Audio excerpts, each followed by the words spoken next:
we've been assigned to talk about the last 50 years. In 1968, in a famous essay, Norman Mailer described Chicago as the great American city. And I think that's a description that still holds when you consider that for the first time in 5 decades, more people moved into the city than moved out of the city, and that there have been nearly 500,000 jobs created in the Chicago area over the last decade, which is more than Boston, New York, and Los Angeles combined. And I think that when you look at Chicago, you have to look at it partly in terms of American culture, and certainly to the world, the best-known Chicagoan of the last 50 years was Michael Jordan, with his 6 NBA titles and his images all around the globe. And the revival of the film industry was significant about 2 decades ago with the Blues Brothers, Ferris Bueller, and for the first time since the S&A studio was up in Irving in the early part of the century, Chicago, through the medium of film, although unfortunately not the recent Oscar-winning movie about our town that was filmed in Toronto. But there have been numerous Chicagoans over the last century that had major impact on American life. Certainly Saul Bellow, in survey after survey, is regarded as the great novelist, not just of Chicago, but of American literature for the 20th century. And it has been 50 years since he wrote his great novel, which opens with I'm an American Chicago born, The Adventures of Augie March. Recently reissued, by the way, in the American Library, the Library of American series, which I highly recommend. A couple other Chicagoans who had great impact during these years were Ray Kroc and Hugh Hefner. Hef is noting a 50th anniversary this year, and certainly Ray Kroc, when you look at the 1950s, I can't think of another American that had more impact on culture than he did. In politics, Governor Adlai Stevenson was the most significant Democratic leader of the 1950s, the most famous Chicagoan of the 1950s to much of this country, and his vision and his programs set the stage for the new frontier of John F. Kennedy and the Great Society of Lyndon Johnson. And in the last 3 decades, the Reverend Jesse Jackson has been the most significant Chicagoan on the national stage, and with his historic running as for the Democratic presidential nomination twice, and making issues like apartheid in South Africa American concerns, and he has played a huge and significant role and has also had impact on politics in our city. But when you consider Chicago in the last 50 years, it comes down to 2 people when you talk about government, in that for 35 of those 50 years, Chicago has been run by a mayor named Daley. And it is important to get beyond stereotypes in looking at the late Mayor Daley, who for much of the country saw him as remember the shoot to kill comment in 1968, unfortunate comment, and the 1968 convention, which the world saw, and which obviously was, got out of hand and tarnished Chicago's image to much of the country. But Mayor Daley, when you look at the fullness of his record, in a survey of historians that Professor Mel Hawley did nationally, Mayor Richard J. Daley ranked on the short list, along with Mayor Fiorello LaGuardia of New York, as one of the most important mayors and accomplished mayors of the 20th century. Chicago was, when you look at Chicago in 1953, when he became chairman of the Cook County Democratic Central Committee, this was a city in decline. There had been no significant building in Chicago since the 1920s. And the skyline looked old and tired. And after nearly a century as the nation's transportation center, Chicago appeared to be in jeopardy of losing its edge. The great railroad terminals, which had been busy when railroad and streamliner were the main form of transit for much of the country, were empty between rush hours. And Chicago's airport was small and crowded and out of date. And the middle class was leaving the city, and there were a lot of problems. Well, Richard J. Daley got the endorsement of only one Chicago paper when he ran in 1955, when he ousted Mayor Martin Kennelly. But the important thing, one reason why I think Daley was able to be the success he was that he was a keen student of public finance. He had been the deputy comptroller of Cook County. He had been the revenue director under Governor Stevenson. So one of the first things that he does as mayor is take control of the budget, and he takes that away from the city council. Another thing he does to consolidate power in the mayor's office is he sets up the Department of Inquiry and Information, which again centralizes a lot of power and in the mayor's office. He obtains from Springfield, gets more taxing authority, particularly in the area of real estate taxes. And he, during the 1950s, you see Chicago, all of a sudden, there is great building, and on both in the Loop, where there's billions of development in the Loop during the 50s and early 60s, and the near North Side, and you see the annexation of onion fields, and what had been a military airport becomes the world's busiest airport in a relatively brief period of time, and of course what he regarded as his great accomplishment was the construction of the University of Illinois at Chicago, which has become one of the nation's great research universities and is a school of the front rank. He did numerous other things that were important. He was important as a political leader in the National Democratic Party. One of the reasons why John F. Kennedy won the presidency in 1960 was that he had allies like Richard Daley and Congressman Bill Dawson here in this city. He had extraordinary staying power. To win 6 times at a time when you had a strong two-party system in the Chicago area is no small achievement. Now, in the era after Daley, Mike Bolandic did some notable things in the area of mass transit particularly, and also that the revival of the downtown started in the Bolandic years. And then Mayor Jane Byrne in 1982, when she was elected as the first female mayor of this city, they issued in 1982 a 20-year plan, which was linked to the 1992 Chicago World's Fair. The failure of Chicago to have the World's Fair was really a failure of communication between the civic leadership and the political leadership. I think neither side really appreciated the other, and that's one of the reasons why it didn't work. Another reason is that World's Fairs are not what they were in 1893, and Mayor Harold Washington and House Speaker Mike Madigan and others made a decision to back away from the fair, but at the same time, much of the economic benefit that Chicago would have had, it got anyway. In the 20-year plan released in 1982, it included things like the lakefront campus, the development of Navy Pier, the expansion of O'Hare, and all of these programs, mass transit lines out to O'Hare, all of these programs were realized under succeeding administrations. The election of Harold Washington in 1983 was something of national significance, and to a real extent, I think Mayor Washington's great achievement was that he included the excluded. People who had not been part of our city government were brought into city government. There were more women, African Americans, and Hispanics than in any previous administration.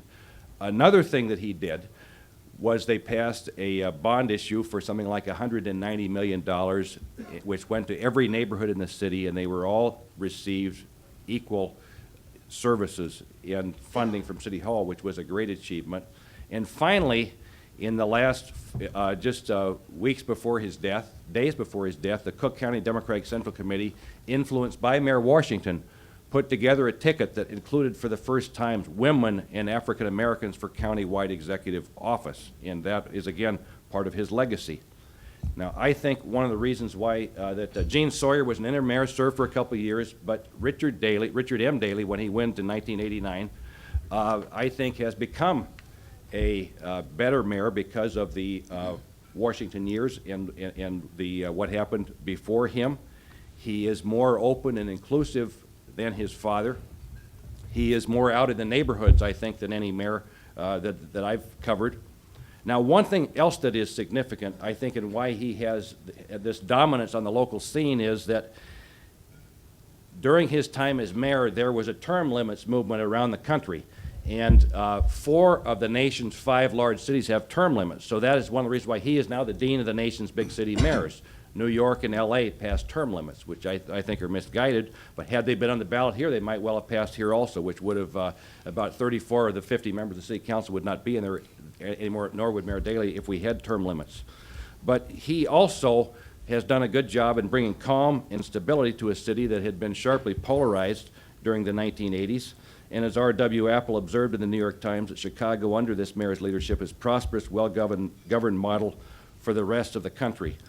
And there are some mistakes that government has made, which I thought I would note over the last 50 years, and the panel is more knowledgeable than I am about the consequences of some of these, but it seems to me one of the major mistakes was allowing McCormick Place to be built on the lakefront in the 1950s, and the Chicago lakefront was supposed to be forever open and free, and that was a monumental mistake when they allowed that. That would have been a terrific place to build on the west side or some other part of the city.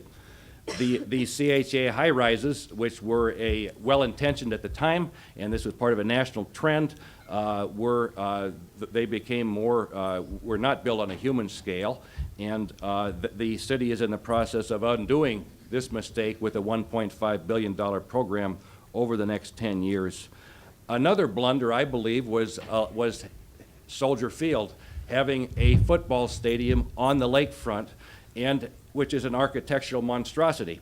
And I think that is unfortunate. I do give Mayor Daley credit and the political leadership credit for the first time in 50 years Chicago having a stadium. It should not have been there.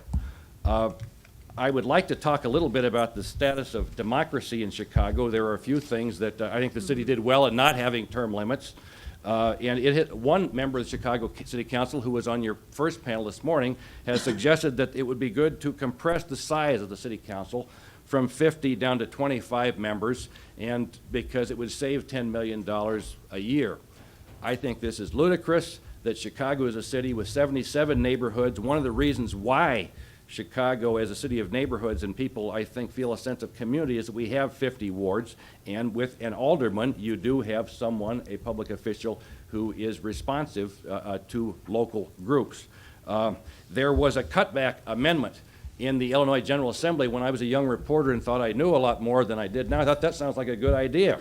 And what that did, the 1980 cutback amendment passed by the voters of Illinois, it basically wiped out the Republican Party in the city of Chicago, because at that time, something like a third of the Republican caucus in Springfield were made up of people from Chicago. And you had people like Art Telser, the House Majority Leader, Pete Peters, the late Paul Randolph, who were all good, constructive legislators. You had people from the suburbs like Harold Katz. You had a DuPage Democrat, Billy Redmond, as the Speaker of the Illinois House, and I thought that Springfield was a more collegial place, and we had more representative government. Judge Abner Mikva and former Governor Jim Edgar are leading a move to try and bring that back, and I think that would be a good thing. One other reform that was passed around this same time was in 1978. It's known as the Aldermanic Succession Act, and it gives the mayor and the power to appoint members of the Chicago City Council. Now, no one thought at the time when this was passed that Chicago was going to have another 20-year mayor. And so under this Mayor Daley's administration, he has been able to name 26 aldermen to the City Council. And it seems to me this is a clear violation of the separate doctrine of the separation of powers. Governor Blagojevich can't name a state senator or a state representative, and I think that it would be a good thing if this would be repealed and they would put power back to the neighborhoods, so the people of the neighborhoods and the wards could elect aldermen rather than have them chosen by the executive branch, because in many cases the vacancy is created and the alderman gets a better job, and you have a rubber stamp council. Now, during the days of the late Mayor Richard J. Daley, you did not have budgets passed by votes of 50-0. Debate and opposition are healthy, and it would be more democratic if this would be strucken down. And with that, I would like to throw this open to our panel. Right.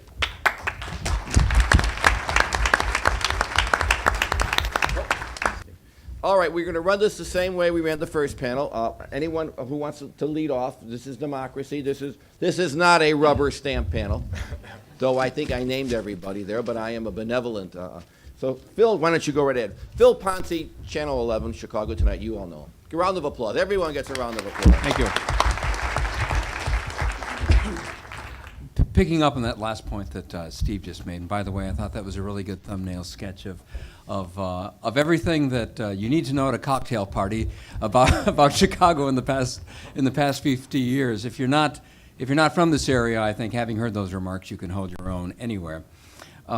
the thing that interests me so much about what Steve just says has to do with the concentration of power in Chicago. And not that long ago, there was an off-the-record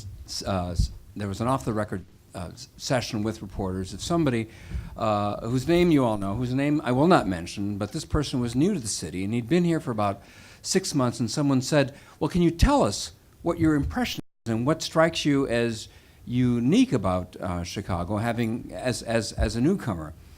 And he paused for a second and said, the thing that really intrigues me is how concentrated the power is in this city. He said it all emanates from the 5th floor of City Hall. He said those of you who live here probably lose sight of that every now and then, because having lived in other cities where you see that the power is more dispersed, more balanced, where the legislative component of city government is active and robust, he said to come to this city, he says it's really hard to get your head around it. Those of us who've been here for a long time are inured to it now. We say, oh, just of course, you talk about 50-0 council votes, and well, yeah, and the problem with that is we're used to it. We're used to it, but I think we need to be clear about the bargain that we've struck. And for many people would say it's a pretty good bargain, but here's a bargain. We have allowed the concentration of power. Power is being exercised in a way which is fantastic in many respects. The infrastructure of the city is great. The downtown, what a fabulous living room. It's clean, it's vibrant, the beautification and all that is terrific, and that's positive. What's not so positive is the ability to tear up an airport in the middle of the night.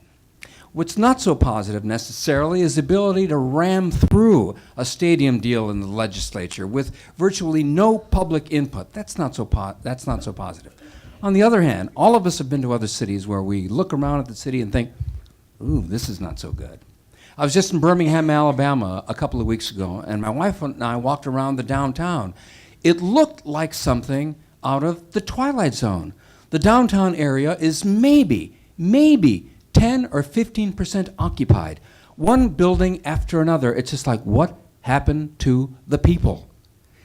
You come back to Chicago, and it's an eye-opener, and it's helpful to go to other cities, because what did I see as I was driving down Irving Park from the airport to our house?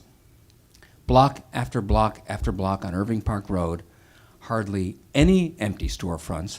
There was something happening. It was a Polish travel agency. It was a fruteria. It was something. There is vitality here, and there is an environment here that has been created, and to a certain extent, you've got to give credit to the 5th floor of City Hall for maintaining a city that is vital,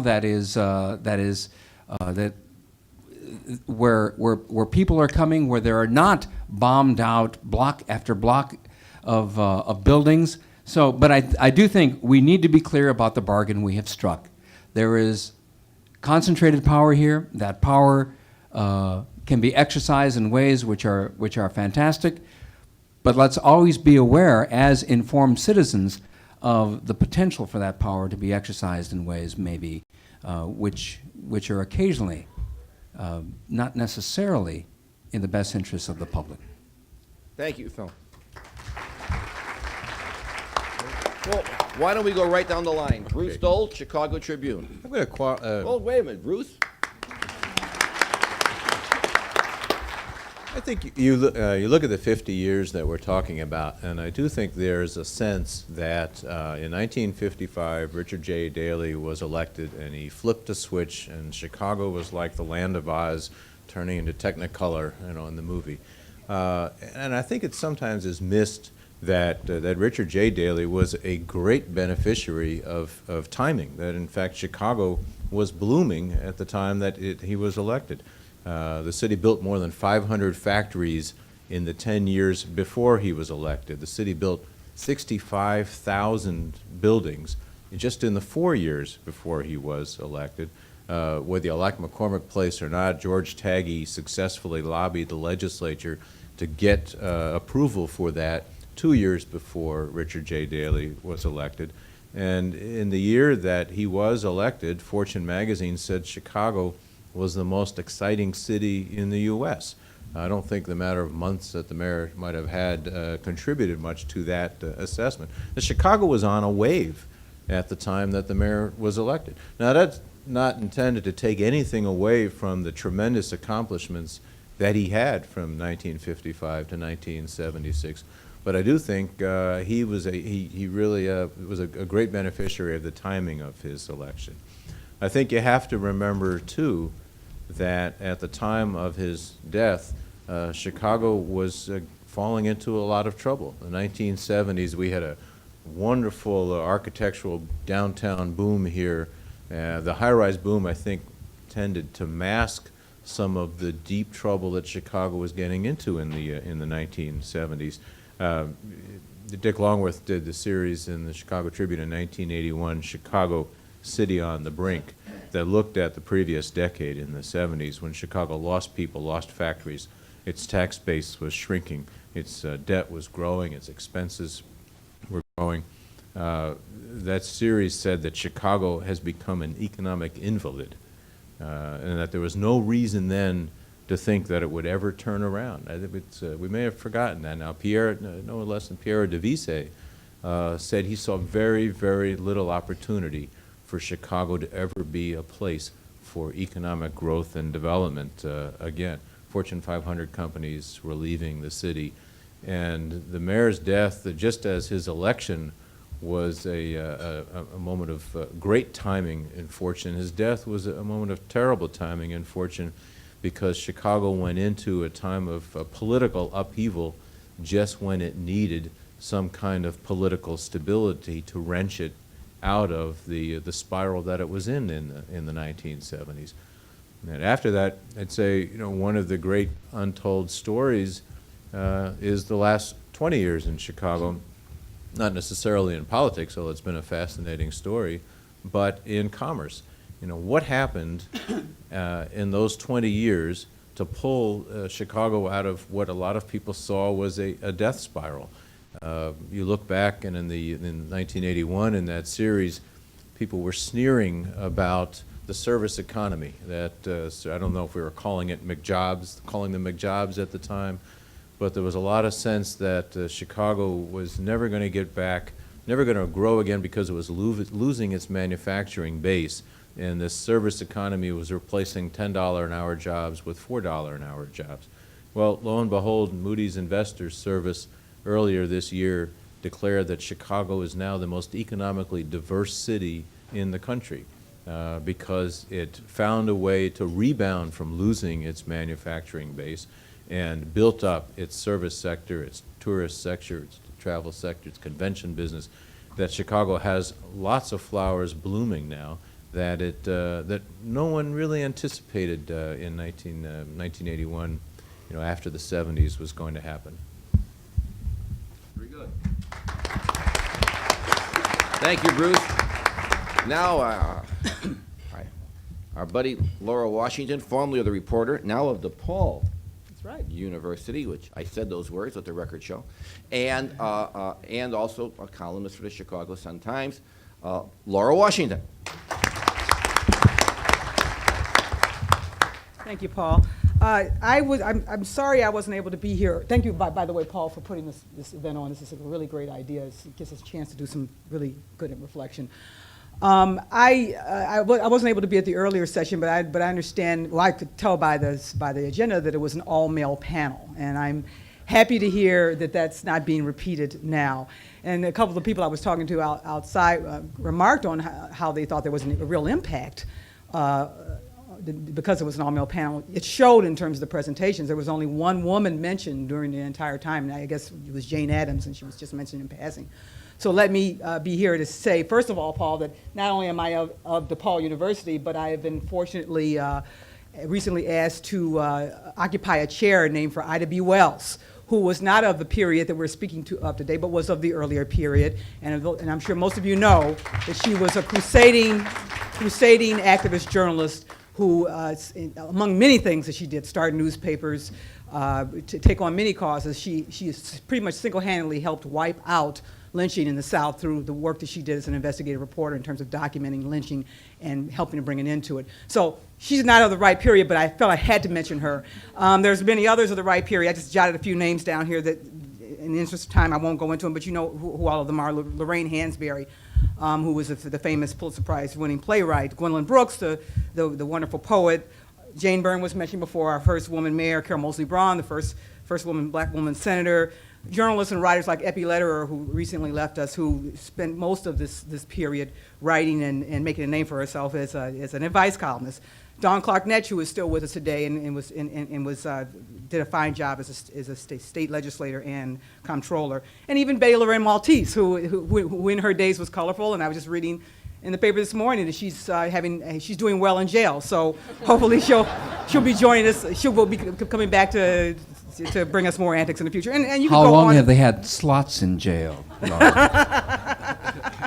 If there's a way to get him in there, Betty's got him. I mean, and the list goes on and on. I'm sure you could all think of 10 more names that could be on that list. But my point is, go girls. There's plenty of women out there who've done great things throughout this entire century. And I just wanted to mention that. In the interest of time, I won't go through this whole 5-page series of points I wanted to bring up today. And you know, it was really tough to prepare for this because it's the city. For all the reasons you've already heard, the city is such a rich place in terms of politics, in terms of business, in terms of culture, in terms of diversity. You just can't capture it all. So what I tried to do was go through the decades and sort of highlight some things from the 50s through the present. And I won't, again, go through all of them, but again, in the interest of brevity, I also tried to fashion it, not completely, but around issues of race and diversity, partly because that's a big passion of mine, but partly because I think that is such an important issue that's at the heart of everything that goes on to the city from 1903 through the present. It's been mentioned that Mayor Daley became boss, and that was in 1955, which was in the middle of the 1950s, and that was a very interesting time. It was a time when the city was run by political bosses like Jake Garvey and Joe Gilb, and when Daley came in, I think there was some thought, or some pundits of the day believed that those guys were going to continue to run things, and Richard J. Daley certainly disavowed them of that very quickly and consolidated his power and became the city's boss of all time. That was a time, because of the Daley's rule, when the term, which I just found this out recently, the term plantation politics was first coined, addressing Daley's ability to keep people, in particular blacks at the time, on the plantation. And that was a term that was coined by Centennial Black, who is a longtime professor at City Colleges and who just came out with a new book that you should all check out called Bridges of Memory, which reviews black migrants from the South to Chicago, and it's a wonderful series of interviews with many people who've contributed much to the city over the last 50 years or so. It was a time, again in 1955, when a young man named Emmett Till, a 15-year-old little boy, went down south to Money, Mississippi, to visit relatives on his own. His mother's put him on the train and sent him down there. And as you know, at the time, that was a Jim Crow South. There was still a lot of hostility, deep and intense hostility toward blacks. He ended up being brutally murdered because two white men claimed that he had whistled at one of their wives. They were later exonerated of the crime, even though they subsequently admitted to it. It was a brutal, horrific crime, and it captured the nation at the time. Talk about women and talk about courageous women. Maybe Till Mobley, I thought, was indeed courageous because after having gone through this horrific experience and losing her son, she was determined to make sure it never happened again. And so when she received the body back on the train, she had Jet Magazine come and take a picture of this horrifically disfigured body and had them run a story with the picture. And I say that because in some ways it shows you how far we have come in many ways. And also, I think it illustrates at the time the power of the black press, which is something that you don't hear about as much anymore because it has waned so much. But a Jet magazine could publish a photograph like that, and it could go around the world and had a huge impact on the civil rights movement. Some people saw it as a launching of the civil rights movement, and that was all done by a little lady on the South Side who just died earlier this year. There's an autobiography out about her that I also recommend that you read, co-written with Chris Benson, that tells the story of her life and of Emmett's life. moving into the 50s, moving into the 60s, there was, I call the 60s a time of turmoil. When you think of the 60s, you can't think of anything else but turmoil. Again, early in the 60s, it got kicked off with Tim Black again. Timuel Black was always out there crusading as a civil rights activist, as an educator. Tired of the plantation politics, he organized a coalition of 7 independent blacks who ran against the Silent Six, Daley's cadre of black aldermen who always voted and cooperated lockstep with the mayor. They had a reform platform to fight against discrimination. Only one of them won, but that was Charlie Chu, who you may remember. He made history by knocking off a white incumbent in the 17th Ward. It was a primarily black ward at the time, but it still had a white incumbent. And his slogan was, "A vote for Chu is a vote for you." Then later that year, Tim Black established the Coordinating Council of Community Organizations, which is a group of a coalition of 40 groups that, again, worked to stamp out racism. And he helped organize 3,000 Chicagoans that went to the March on Washington later that year, where they heard Martin Luther King's "I Have a Dream" speech.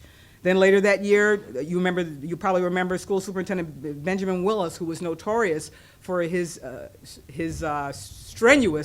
strenuous efforts to continue to segregate Chicago's public schools, and actually created the Willis wagons, which were trailers that were designed to keep blacks in their own neighborhood schools and not encourage integration. They marched against Tim Black, and other leaders, including Al Raby, marched against Willis and Daley, because Daley had in fact been staunchly supporting Willis for many years. And they had a Freedom Day on October 22nd, where virtually every black student in the system stayed home. Can you imagine that? And thousands of protesters marched on City Hall, and the Daley administration finally had to acknowledge that they had a segregation problem in the school, and they had to work to start to wipe it out. I mentioned Al Raby as being a leader in that, and ironically, 20 years later, he helped manage Harold Washington's campaign to elect the first black mayor. Martin Luther King came to Chicago in 1966 to help fight segregated housing, and he ended up renting a slum apartment on the west side to draw attention to the inhumane conditions in those communities. Then throughout the summer, he and other activists marched in white neighborhoods demanding equal housing rights. It got so out of hand that Mayor Daley finally had to call a summit, and he met with King and agreed to open up housing in the city. As soon as King left town, he backed out of that, out of sight, out of mind. Still, that period and that effort inspired a multiracial legacy that lives with us today. Out of that movement and out of that visit from King came the Chicago's Leadership Council for Open Metropolitan Communities, a nationally recognized open housing group. Al Raby, of course, was involved in that, and he helped elect a mayor. My mentor, John McDermott, who started the Chicago Reporter, was an activist and advisor and marched with King. In 1966, Dorothy Tillman was a young SCLC worker who came up from Mississippi to work with King. And today, as you know, she's the 3rd Ward Alderman. Another marcher was Danny Davis, who is now a U.S. Congressman, and the list goes on and on. I'm moving to the 70s, and for me, the 70s especially has a personal attachment, because it was a time of great racial change in the city. And it was a time, unfortunately, when there was a lot of white flight. And as someone who grew up on the south side of Chicago and was growing up in the 70s, I witnessed a lot of that firsthand. When I was in the early 70s, I lived in a lot of other neighborhoods in Chicago, mainly in what they called even then the Black Belt. And I moved to South Shore, and at that time, you may know that South Shore was undergoing terrific racial change. The neighborhood turned over from white to black in a matter of just a couple years. And so I came in on the tail end of that, and I ended up going to a predominantly white high school on the southwest side, Academy of Our Lady, which was at the time that I started in the early 70s was 30% black. And by the time I graduated 4 years later, it was almost 100%, 30% white. It was almost 100% black. And again, you know, I think that kind of change, that quick change, which was spurred on by a lot of unethical real estate practices, I think had a deep impact on the city. I'm going to jump because I know I'm going long. I'm just going to maybe move up to the 90s, which, as Steve points out, was the era and continues to be the era of Daley II. And as Steve notes, Daley was very skilled at consolidating his political support and power. And I think Steve also notes a lot of the legacy that he will leave us comes from the Washington movement. But Daley really has created a new kind of a machine. It's not like the machine of his father. He's built a tightly held, non-ideological administration that has effectively avoided the kinds of incendiary racial moves and insults that doomed his predecessor, Jane Byrne. Instead, he's run a co-option game, placing talented and devoutly apolitical professionals of color in top jobs and dictating to every significant policy-making board and commission in Chicago. And he foresaw, unlike many others, the explosion in Latino population and power long before the U.S. Census made it official in 2000, and he crafted a very strong Latino network around him, which includes the Hispanic Democratic Organization, HDO. To his credit, he has cultivated the Washington legacy in many ways, and as Steve says, he's appropriated some of Washington's pet causes and done them one better. He's beefed up minority and women enterprise programs, the same ones that Washington launched and championed. He's given nods to city council initiatives like reparations. Of course, it doesn't carry very much political risk for him to support that, but it was a good step. And he's taken over the public schools in a nod to Washington's passion about public education. Like his father, he's emphasized the physical beauty and the assets of the city, but to a certain extent, he's also been unable to completely shake off his father's racial legacy. I think I'll end it there, and maybe we can mix it up a little bit about this a little bit later. Thank you, Laura, very much. Our last commentator is Mary Sue Barrett, emphasis on the word Mary, who will Metropolitan Planning Council, and many claims to fame. We used to work for Mayor Daley, but most importantly, married to Professor. Mary Sue, round of applause. Thanks, Paul. We're all taking a slightly different tack, which I hope makes this interesting to respond to the challenge and also to Steve's comments. What I thought I'd share as a piece of the reflection on the last half of the last century is to look in a few different categories under the general theme of we eventually get there, but sometimes it takes a really, really long time to solve our problems, that I think we can break down those achievements into a few different categories. And let me just totally randomly select out a few that I think are worth of note in three categories. Things Chicago's gotten right. Number two, things we've really bungled that are missed opportunities and challenges that still face us. And thirdly, works in progress, issues that have festered for a long time, and there might be something starting to happen right now. Of note on things that Chicago has gotten right, I think with the exception of Steve's note of the McCormick Place 1 east of Lakeshore Drive, in general, our lakefront protection ordinance of the early 70s has been a tremendous asset to the city of Chicago. Anyone who's traveled to other lakefront and riverfront cities knows that we did do something unique in protecting our 27 miles of lakefront and have generally been good stewards of that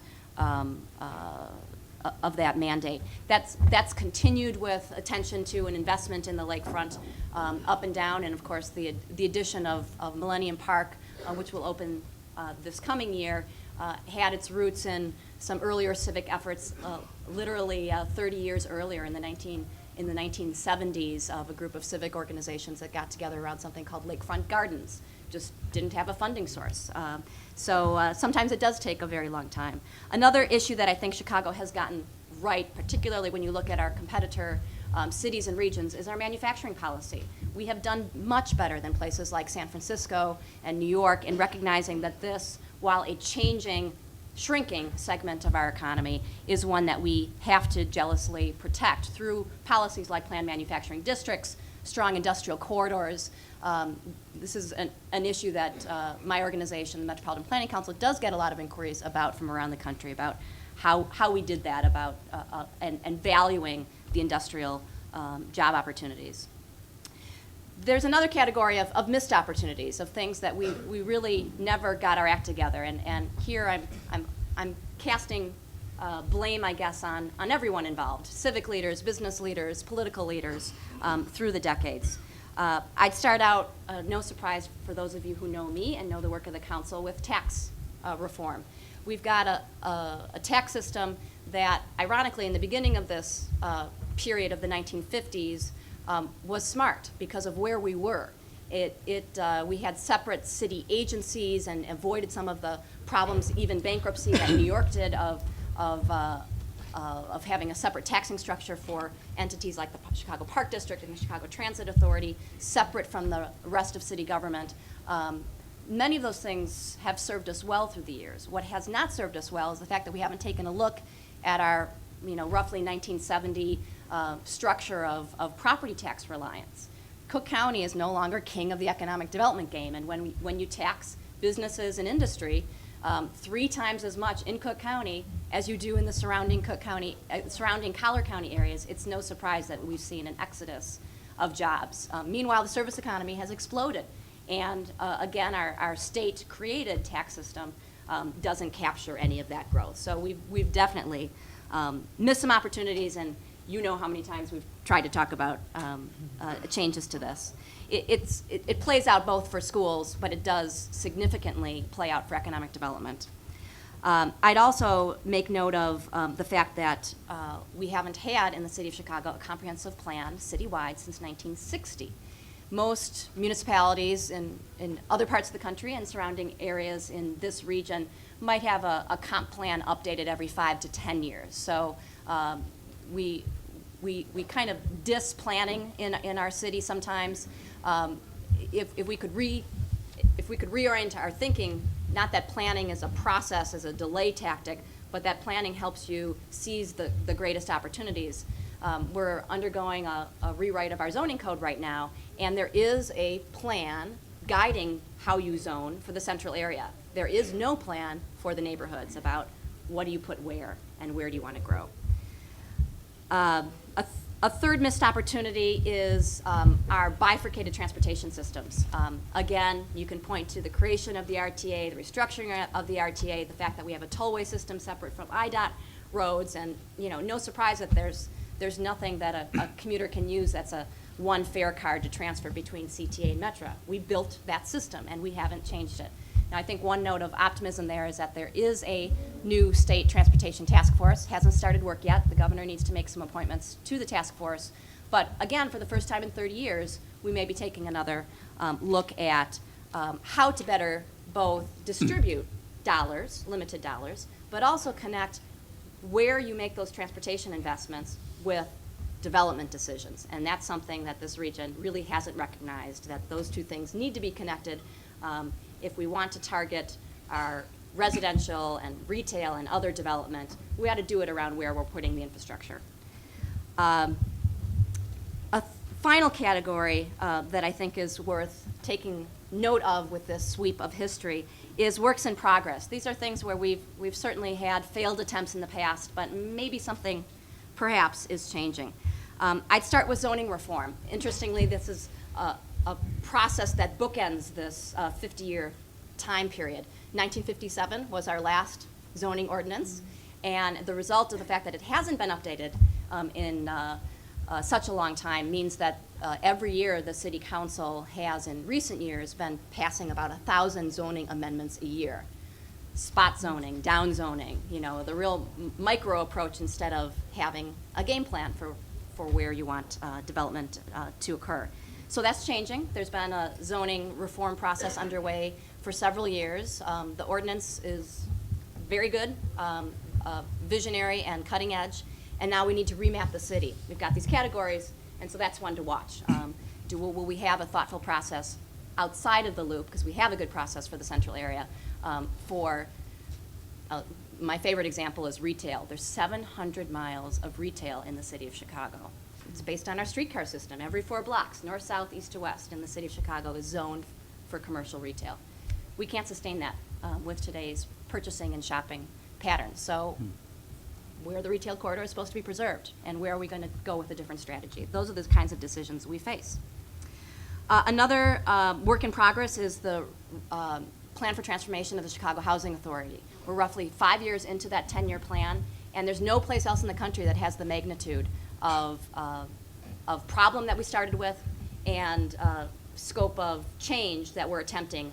Mixed income is a term that people, kind of have become comfortable with in Chicago. Oh yeah, we're doing a mixed income strategy. But it's not been tried on this scale anywhere. And we need to do it right. Building a community means not just having the right mix of townhomes, well-designed, well-placed, but it means having retail, and it means having good schools, parks, community institutions that will attract the middle class to return. I think it's a very different proposition to sell townhomes in Cabrini Green than to sell townhomes in the State Street corridor to market rate purchasers. And so we need to rebuild neighborhoods, and it is on a good path. I would also note that the Central Area Circulator of the 80s died, but it is back in a different form. We are talking about and in the process of implementing bus rapid transit in Chicago, which I think is a very promising strategy to cross the loop. And then finally, I would mention that housing is a strategy. Housing solutions is something that we as a region, as a state, are just starting to wake up to. There's a brand new state law that says that every municipality has to have a game plan for having about 10% affordable housing. We've got it in the city of Chicago, but all of us could name plenty of suburban areas that don't have that kind of mix of housing to meet the needs of their growing workforce. So now we've got a requirement that we need to get our act together on that. And I think that, again, this is an issue where the answers aren't all in place, but we've got some encouraging new attention to the solutions. Thank you, Mary Sue. I'm sure on that final point, all the candidates running for the U.S. Senate will be making that part of their platform as they travel around the suburban areas. Rockford, of course, leading the way. I think we'll let our noted speaker and other people come in. I think if for the purpose of time, why don't we go straight to questions? And then we could have maybe 10 minutes of questions, and then we could start dining at 12:15. So if you have something to ask our distinguished panelists,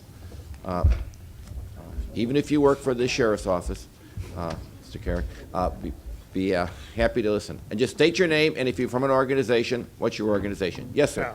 My name is Ferd Isserman. I'm an individual, and I'd like to ask Bruce Dole, you had mentioned Pierre Devise.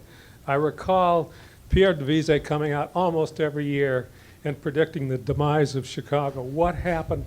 Why didn't that happen? I'd like you to expand on that. Actually, before he starts, it's Pierre Devise who didn't survive. You're right.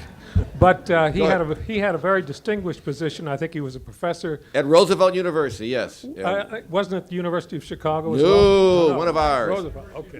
One of ours. Every year he came up with a survey, and every year he got more publicity than any professor in the city, counting people. Go ahead, Bruce. I think a couple of things happened. Some in government, but primarily in commerce. You know, at the time that he was talking, Chicago's debt had doubled. A third of the city budget at that time was provided by the federal government and the state government. They were propping up the city of Chicago. 360,000 people had left the city during the 1970s, and I don't think anybody really saw, where they were going to come back. And we have seen a return to the city. One, we've seen the immigration boom in Chicago, which we didn't anticipate probably in the 1970s. And I don't think you can underestimate what the newcomers to Chicago have brought in terms of a new vitality to the city.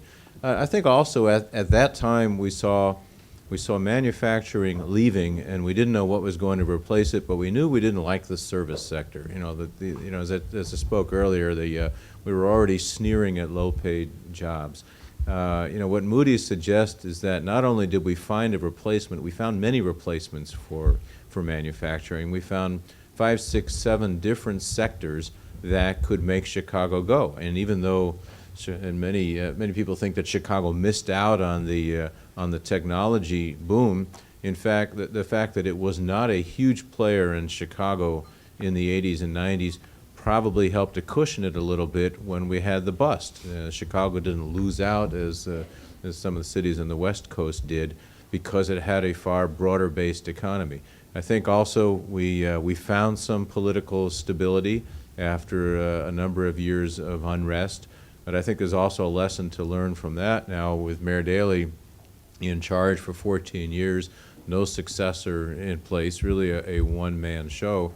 I'm a little concerned that we look at the same, possibly the same kind of instability once he decides to go. I don't know what the framework is going to be after he departs, but having, along with Steve, covered what happened here in the mid-'80s with the Washington Revolution and then the chaos after his death, I'd really hate to see the city go through an exact replay of that.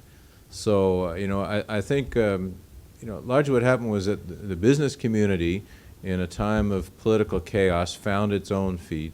The political structure came back together, and Chicago found a very diverse economic base.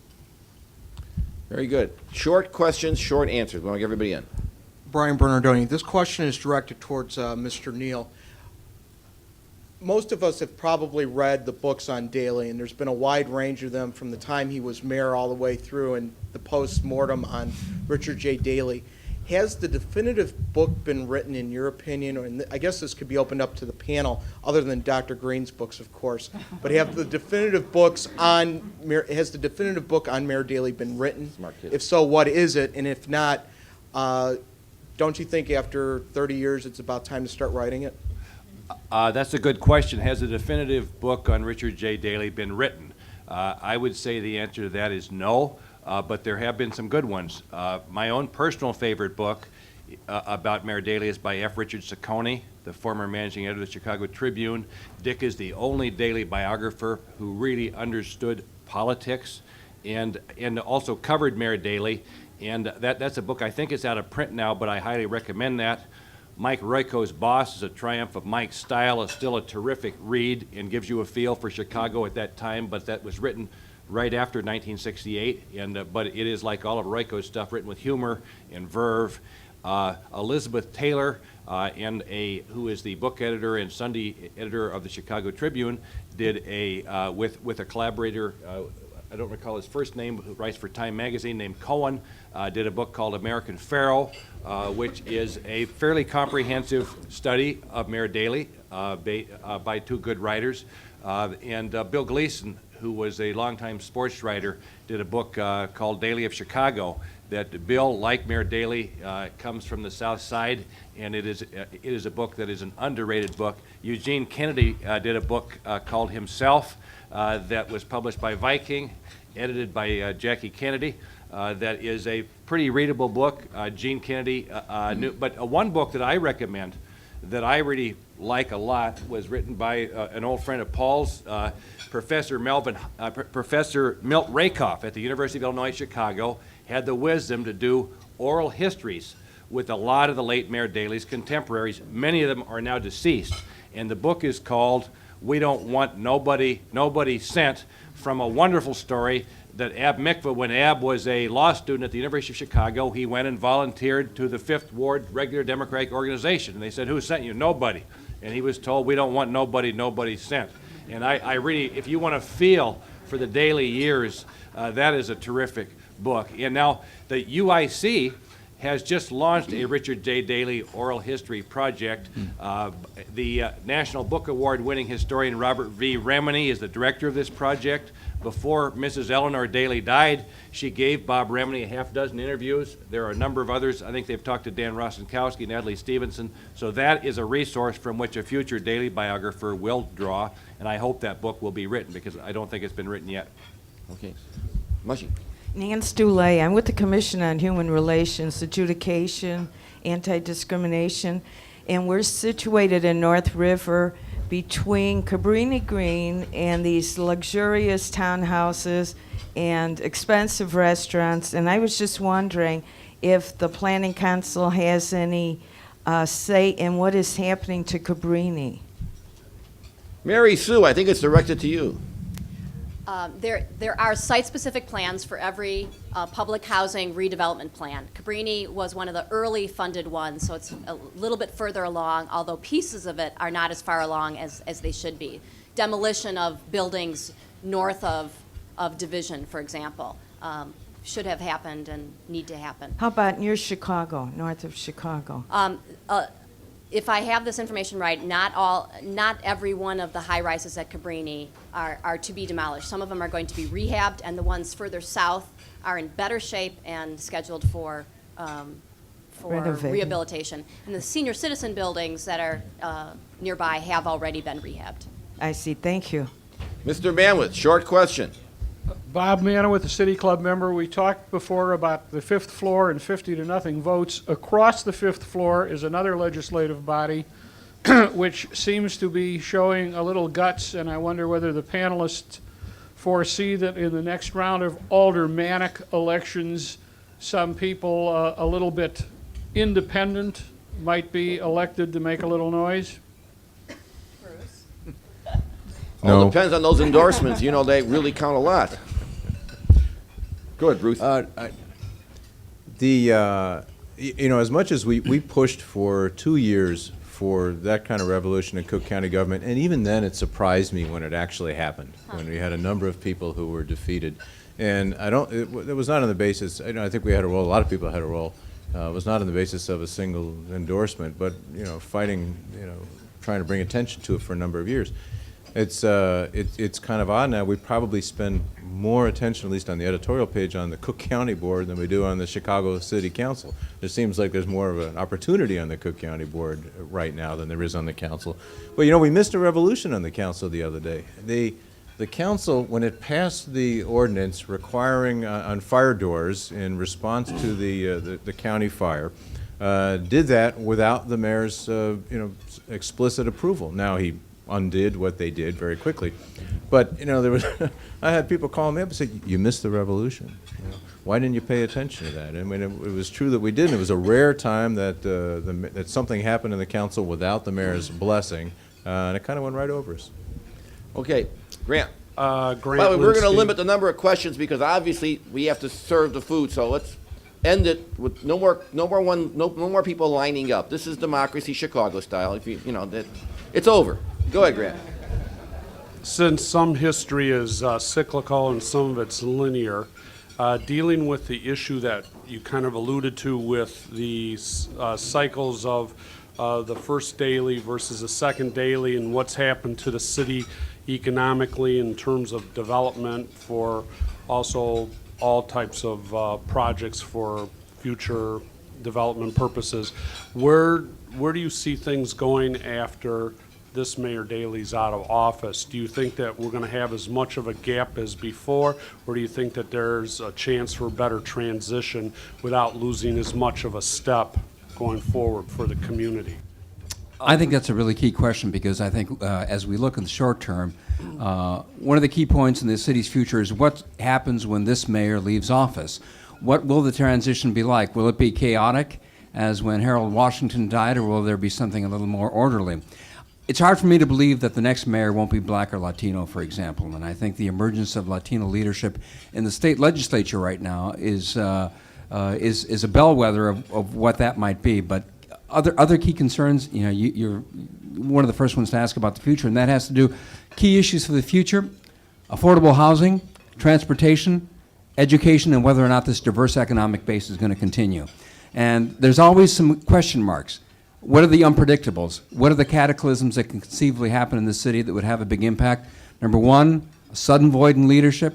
And number two, and this is something that I hate to think about, is the potential for a terrorist attack.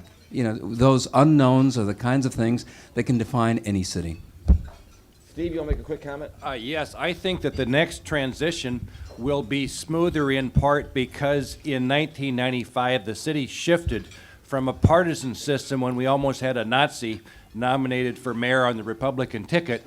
The legislators in Springfield wisely chose to elect our mayor in a nonpartisan system like we do aldermen, and therefore the person that wins the primary or that wins the first round, we don't have primaries, will have to put together a coalition, and there will be a runoff. This will be different than the divisive and sort of ugly election of 1983.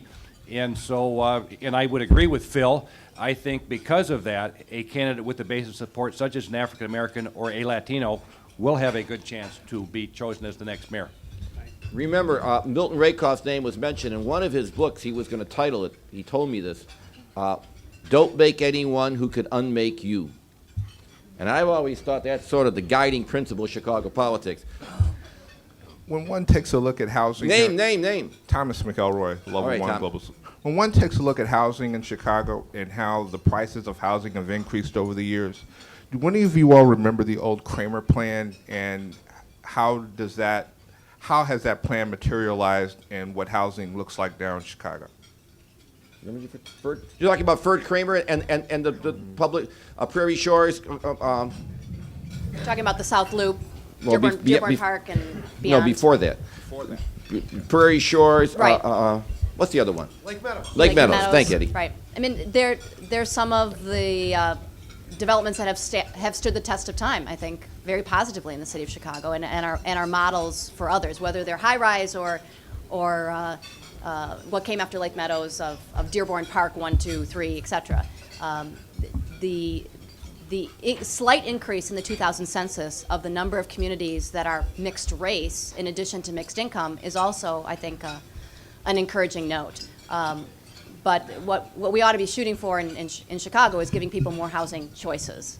And I think that Lake Meadows and Prairie Shores, at their time, was providing a choice that hadn't existed for many African American families before.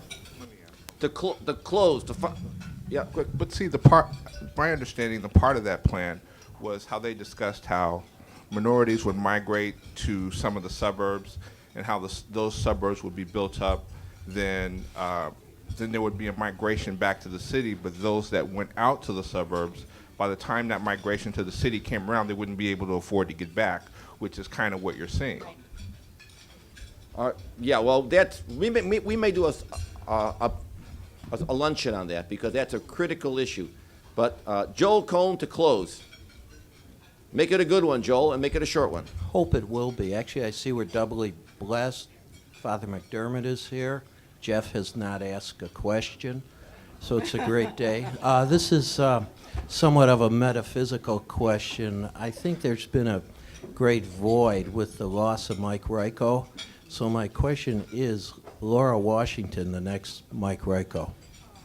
Look at that, Laura. Thank you for that, Joel. I don't look anything like him, thank God. So I don't think I can succeed him. But let me follow up, just because I want to jump in on the whole question of succession. You know, Paul, I think the biggest problem with succession is that it will always happen suddenly and will always happen chaotically, because these politicians they can't acknowledge that they're not immortal, and they don't set up succession plans. They don't even think about them. So I think you're going to have, it's been mentioned before, you're going to have chaos. And I think that the next mayor will be Latino. I don't think there's any chance of the next mayor being African American, because the African American community is organization-wise is in a complete shambles, and there's no hopeful signs it's going to get itself together. Thanks, I think, in part to Daley's brilliance at bringing the Latino community closer in, whether he anoints someone else or not. He's laying the groundwork through organizations like HGO to create an opportunity for there to be a white Latino coalition, which will elect a Latino mayor. Mayor Ponce, you have any position on that? Yes, if drafted, I will not run. No, I think there's something to that, and as I alluded to the organizational acumen of the Latino caucus in the state legislature, I think that is a foundation of increased political power for Latinos. I think Laura's right. I would, Paul. Steve. I would disagree somewhat with Laura. When you look at the race for Illinois Supreme Court in the last election, when Judge Cousins, with no money, carries the city of Chicago over Judge Fitzgerald, I believe that there is a good chance that the next mayor of Chicago will be African American. They cast votes in far larger numbers than Latinos, although the growth of Latino elected officials has been exciting in the last years. But Steve, you're forgetting your own point. That was an election where you had 3 candidates. You can't have that anymore. You can't have that. You're gonna have a runoff. It's gonna be one-on-one eventually. But look at the political leadership of our state. There is a good chance that Illinois will elect the only African-American member of the U.S. Senate this next year. I think as of now, Barack Obama is the most likely winner of that primary because of that political base. And because, like Harold Washington, he reaches beyond his own base on the South Side. What a great way to end. We all disagree, because that is the City Club. Let's give a big round of applause for all our fabulous citizens.